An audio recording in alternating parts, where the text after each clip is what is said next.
Magandang araw! Sama-sama tayong matuto sa Teacher Sal Learning Resource Channel.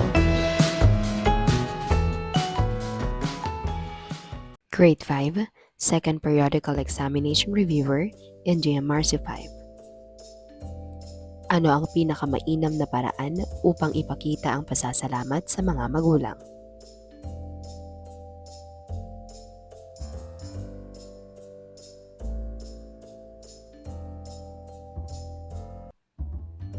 B. Pahalagahan ang kanilang sakripisyo. Paano mo maipapakita ang pagmamahal sa magulang sa simpleng paraan?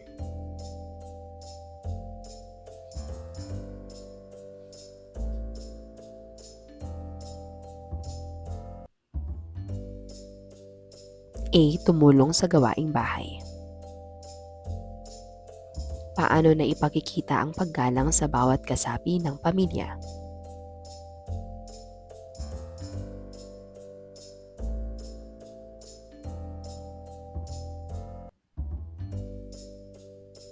B. Makinig at tanggapin ang kanilang opinyon.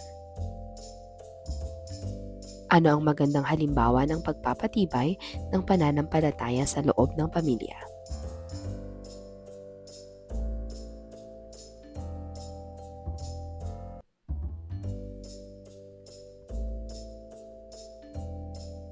B.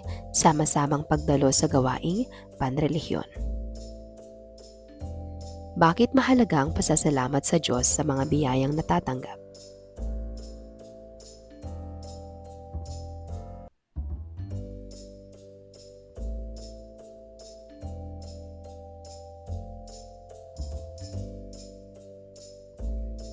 Para makilala ang kabutihan ng Diyos.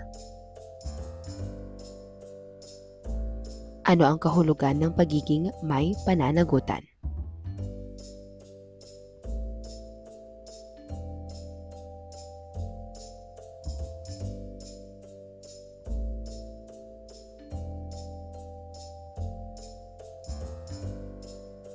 B. Ginagampanan ang tungkulin sa pamilya.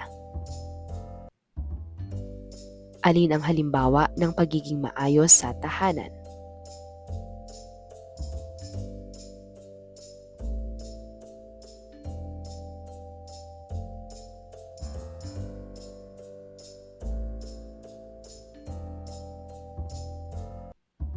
C. Inaalis ang kalat at nililinis ang paligid. Paano nakatutulong sa nasyonalismo ang isang mamamayan?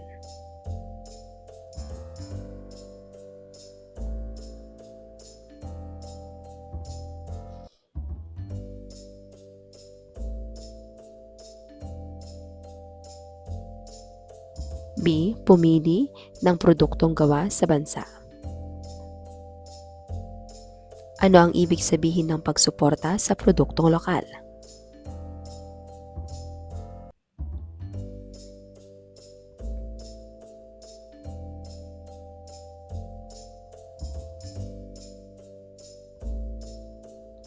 A. Bumibili ng gawang Pilipino. Ano ang dapat gawin para mapanatiling kaaya-aya ang tahanan?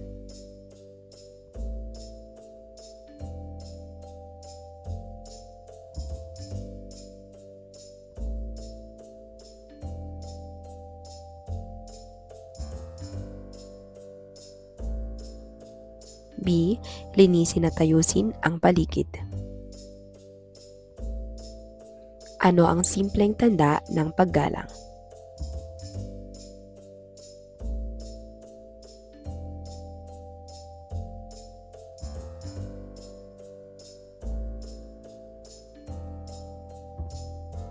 B. Pagmamano sa nakatatanda.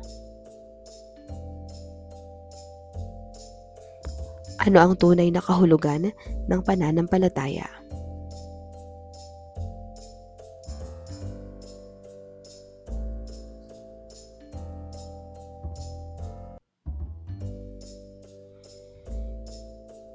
A. Pagtitiwala sa Diyos. Ano ang nararapat gawin kapag tumanggap ng biyaya ang pamilya?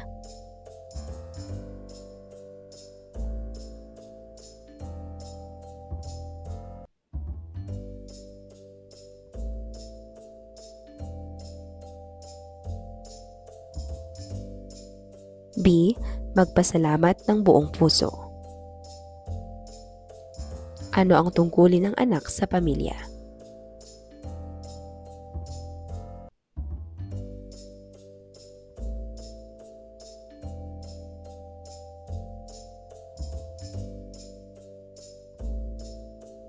A. Sumunod at tumulong. Ano ang katangian ng batang mapagpasalamat?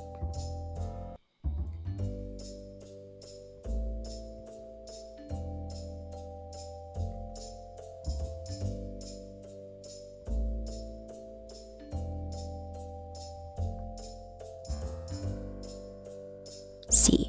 Marunong magpasalamat sa magulang. Ano ang simpleng gawaing nagpapakita ng paggalang?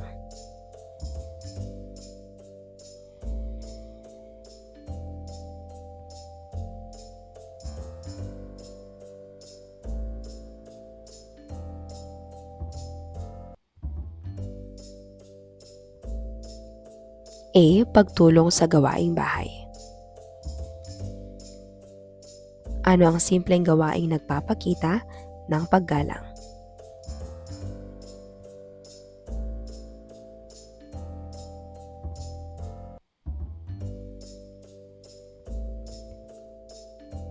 A. Pagtulong sa gawaing bahay. Ano ang nararapat gawin kapag kasama ang pamilya sa simbahan?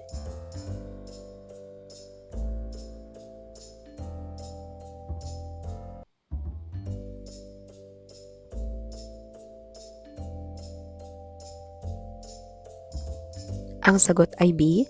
Makinig at sumama sa panalangin. Ano ang tamang asal kapag may bisita sa bahay?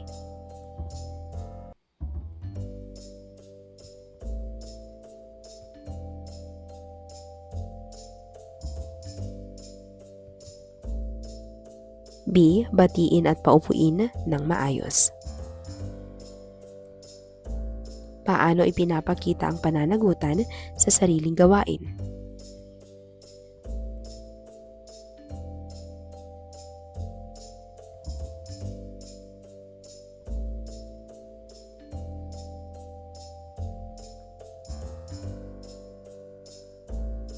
B.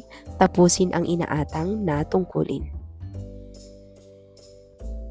Ano ang pinakamainam na paraan upang mapanatili ang kalinisan?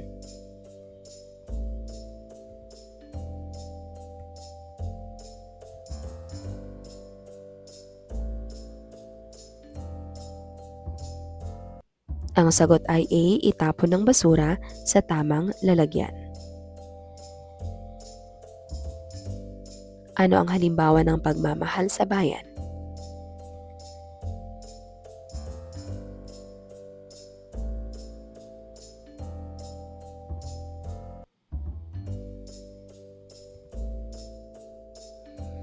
Tama, umawit ng pambansang awit ng may respeto.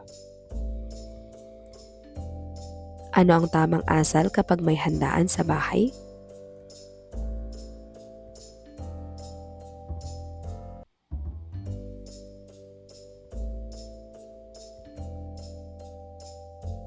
B. Tumulong sa paghahanda ng mesa. Ano ang magandang epekto ng pagtulong sa magulang?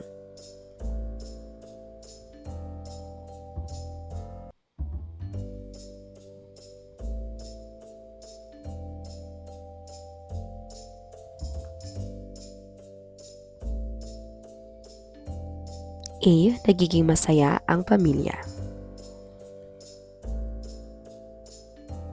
Ano ang dapat gawin kapag may natanggap na regalo?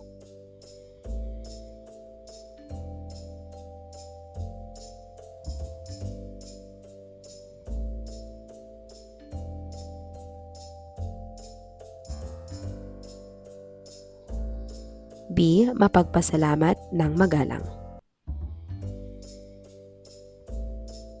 Ano ang halimbawa ng pagtatangkilik sa sariling ani?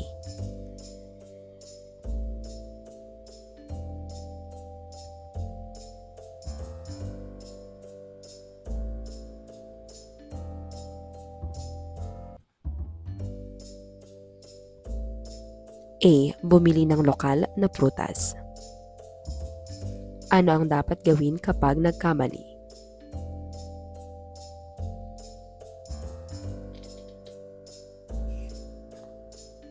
C. Humingi ng tawad. Ano ang natutunan sa pagtulong sa gawaing bahay?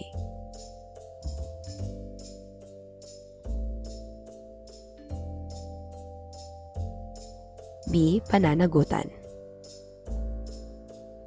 Ano ang tanda ng pagiging malinis na bata?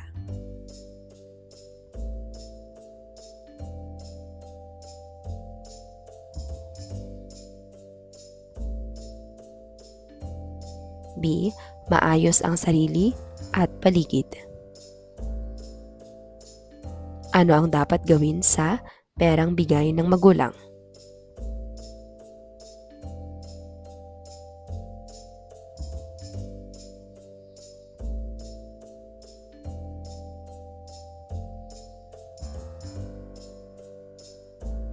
A. Gamitin ng wasto at mag-ipon. Ano ang bunga ng pagtulong sa kapwa?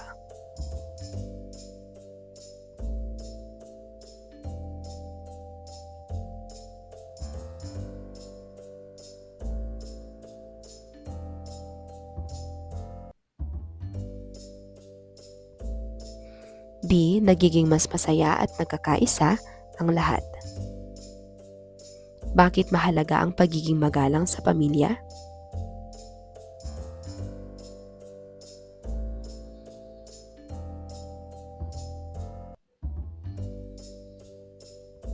B.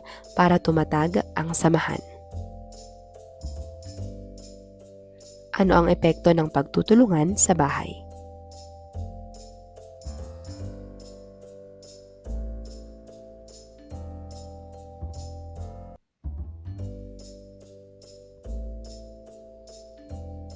A. Nagiging magaan ang trabaho.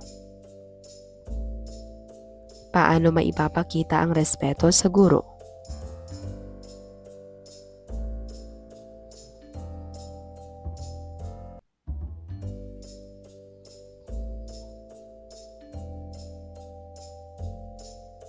B. Sumunod ng may paggalang.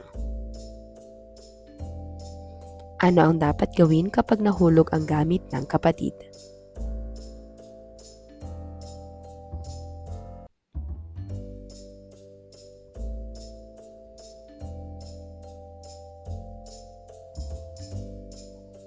B. Tulungan siyang pulutin. Bakit mahalagang mahalin ang sariling wika?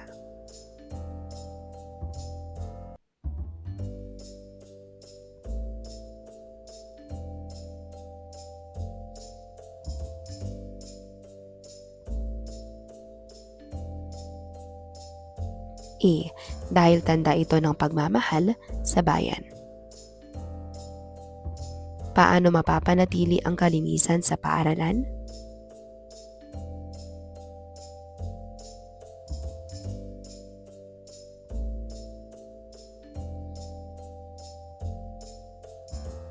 A. Itapon ng basura sa tamang basurahan. Ano ang epekto ng pagsisinungaling?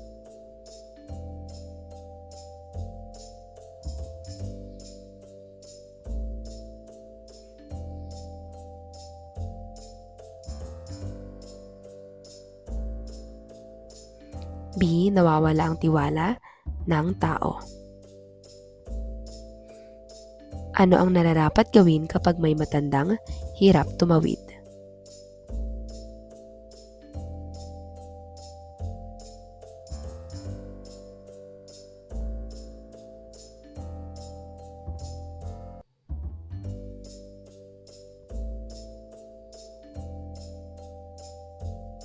B.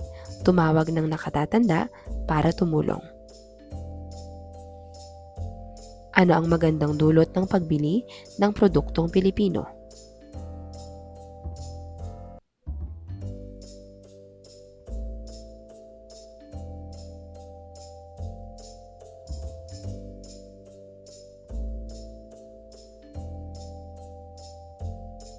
A.